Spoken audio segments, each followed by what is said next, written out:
Señora presidenta, una vez más, bienvenida. Muchísimas gracias por su intervención. Felicitarla por su trabajo a usted y a todo su equipo.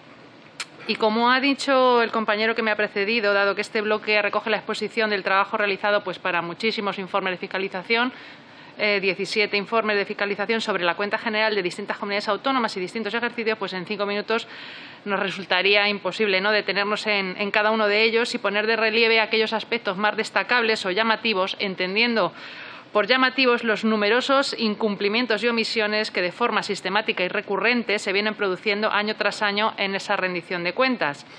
Por tanto, ¿cuál sería la reflexión que debemos hacer? Pues que las recomendaciones del tribunal que usted preside parece que, así como las resoluciones publicadas en el Boletín Oficial del Estado, fruto del acuerdo de esta comisión, sirven de poco, de nada diría yo. En segundo lugar, resulta, vamos a decir, curioso que dichos incumplimientos no se hayan directamente relacionados con el signo o el color político que ha gobernado una u otra comunidad, sino que vienen siendo los mismos gobierne quien gobierne. Y para muestra, un botón.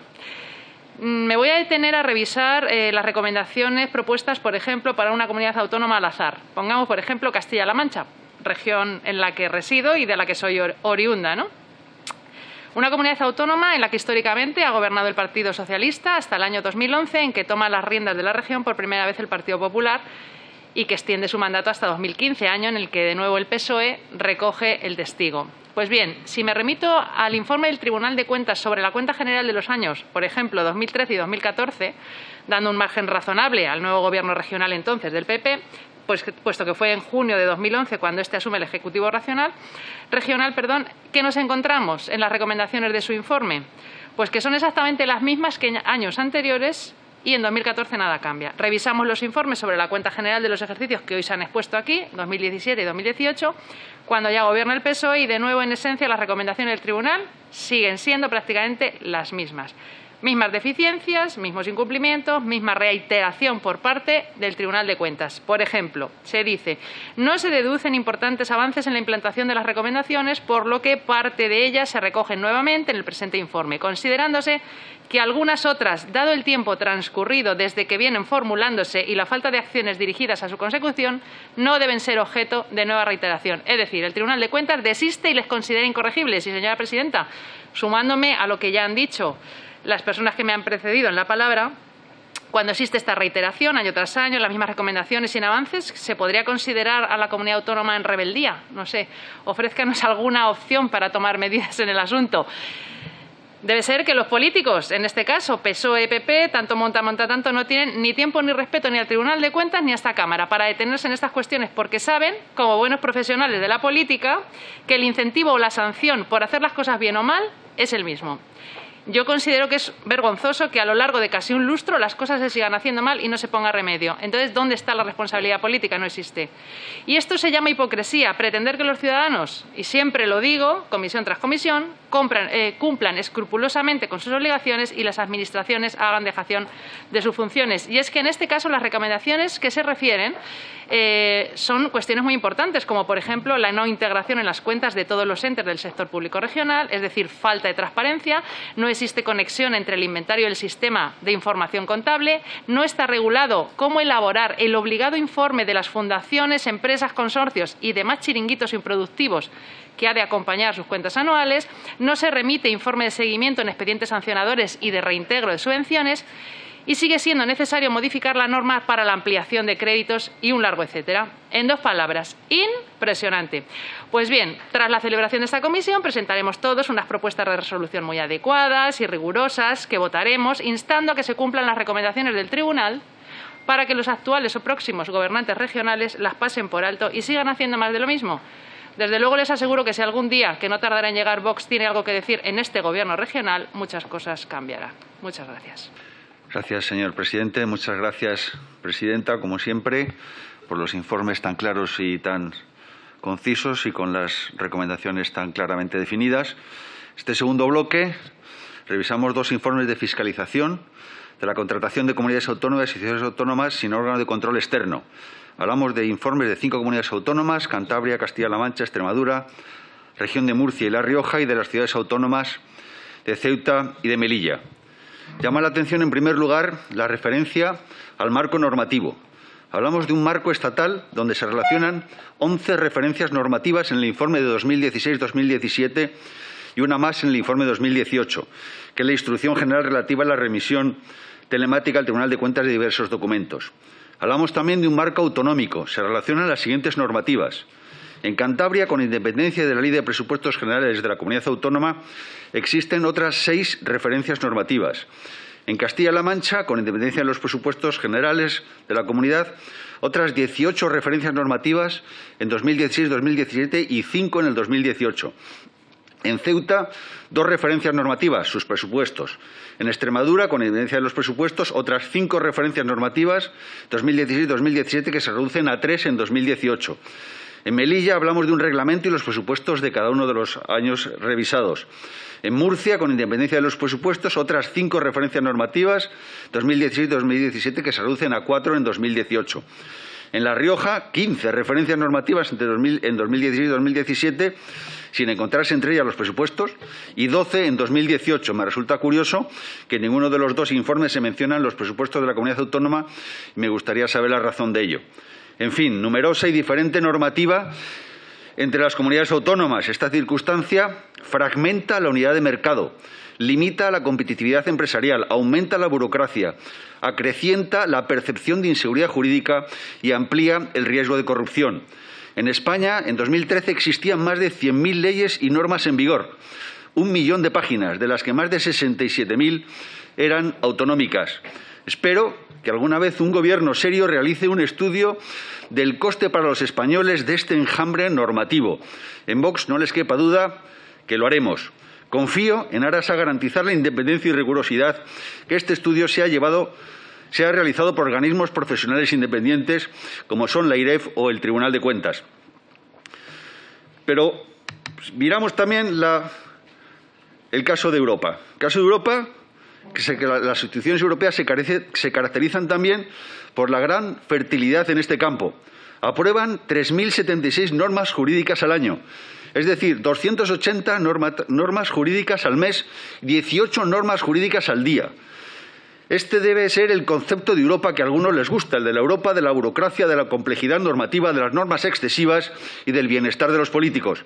Comentar el sinsentido de una normativa europea existente que determina el grado máximo de curvatura de los plátanos o que prohíbe etiquetar las ciruelas diciendo que son laxantes, pura ridiculez. Es una evidencia que el exceso normativo y la burocracia generan costes que muchos economistas están cuantificando y cuya revisión se debería acometer. ¿Cuál debe ser el planteamiento? Menos normas, más integración de mercado, más eliminación de barreras, más convergencia y simplificación en origen, más digitalización y más transparencia. Seguidamente continúo con las conclusiones que más me han llamado la atención en estos informes. En todas las comunidades autónomas y ciudades autónomas fiscalizadas existen deficiencias en el cumplimiento de los plazos establecidos.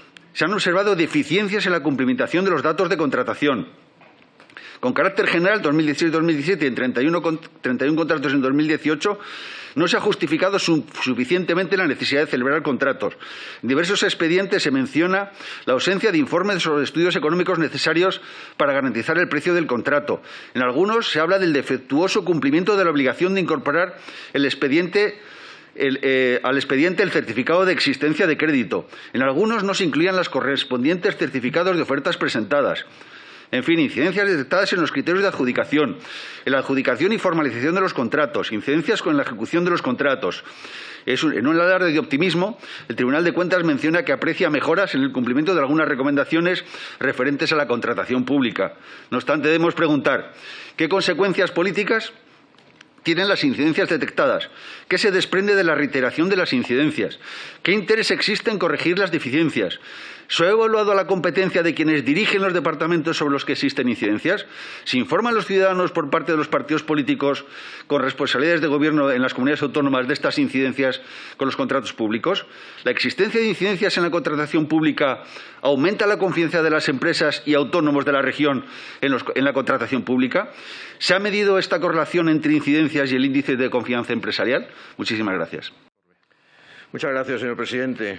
Muchas gracias, señora presidenta, por su asistencia una vez más a esta Comisión Mixta del Tribunal de Cuentas.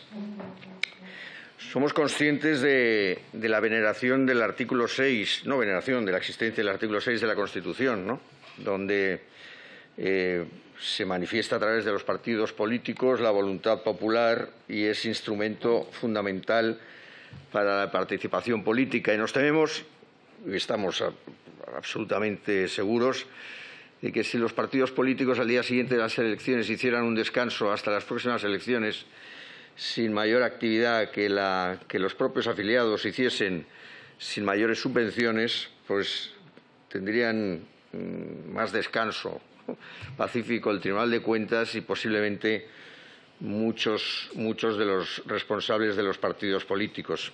Nosotros somos partidarios de dejar de subvencionar a los partidos políticos. Es un tema filosófico que no viene al caso, pero queremos que vaya dejando constancia y que quede constancia en tanto en cuanto pues estemos en esta Cámara y los españoles sigan depositando su voto a esta formación.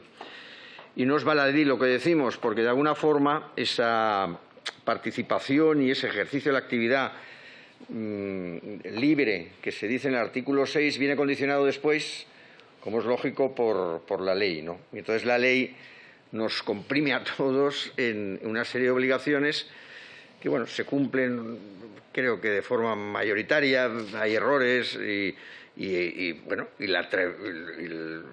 las campañas electorales producen un éxtasis absoluto. Yo, por ejemplo, en estas madrileñas estuve a punto de poner una lona en la calle Callao y se adelantó el Partido Socialista. Bueno, pues el Partido Socialista se adelantó unos días antes de la campaña electoral. Dije, ¿veis que la teníamos que haber puesto? Y justo cuando empezó la campaña electoral la cambió. Lo tengo muy presente, presidente, pero no se lo tendré en cuenta. Tuvimos que poner otro cartel en otro sitio, tuvo también cierto eco y era un cartel pues, efectivamente llamativo y que se podía discrepar de él, pero era absolutamente legal y así lo dictaminaron los tribunales de justicia. Quisiera hacer tres manifestaciones sobre los envíos directos y la capacidad de poder ir a la papeleta, a buscar la papeleta en la mesa, que eso nos ahorraría dinero a todos. Efectivamente, eso sería si en todos los lugares de España se pudiese votar con absoluta libertad, cosa que no sucede, por desgracia, en algunas regiones, por ejemplo, en mi tierra, en Cataluña, en algunos lugares, pues es complicado coger una papeleta, o en Navarra, o en el País Vasco, o en Galicia, pues hay situaciones locales, aldeas, que es muy difícil tener un acto de valentía de tal característica y según a qué personas pues les cuesta. Con lo cual, vemos ahí la posible contradicción en ese ahorro deseado y esa falta o carencia que supondría el no tener la papeleta desde casa ya en el sobrecito. Esperamos con ansia esta moción que ha de llegar del Tribunal de Cuentas, esperemos antes del verano, para poder debatir la simplificación de todo este trámite, ¿no? El buscar cuestiones que a todos los partidos pues, puedan ayudarles a hacer las cosas bien, no a complicar las cosas. Se manifiesta por parte también del Tribunal de Cuentas una recomendación de vincular el límite máximo no al número del censo, sino al número de electores, ¿no? Bueno, ¿y por qué no a otra cosa? Porque en Cataluña, por ejemplo, estaba limitado el límite de gasto a 0,40 y aquí en Madrid en las elecciones era el 0,50, ¿no? Después con los sublímites de la publicidad exterior y de la publicidad en medios de comunicación. Y claro, ¿y cómo limitamos más la publicidad en medios de comunicación si los medios de comunicación dependen muchas veces de concesiones y las concesiones son administrativas? Y bueno, hay quien pensará que los medios de comunicación estatales, pues de dependencia estatal, son libres, independientes y neutros, y hay quienes pensamos que no, y tampoco otras cadenas de televisión o otras emisoras de radio, etcétera. En definitiva, esperamos con la moción esta que facilite a todos los partidos el funcionamiento por parte del Tribunal de Cuentas y, en definitiva, pues bueno, pues poca cosa más de lo manifestado en el propio informe. Muchas gracias, señor presidente.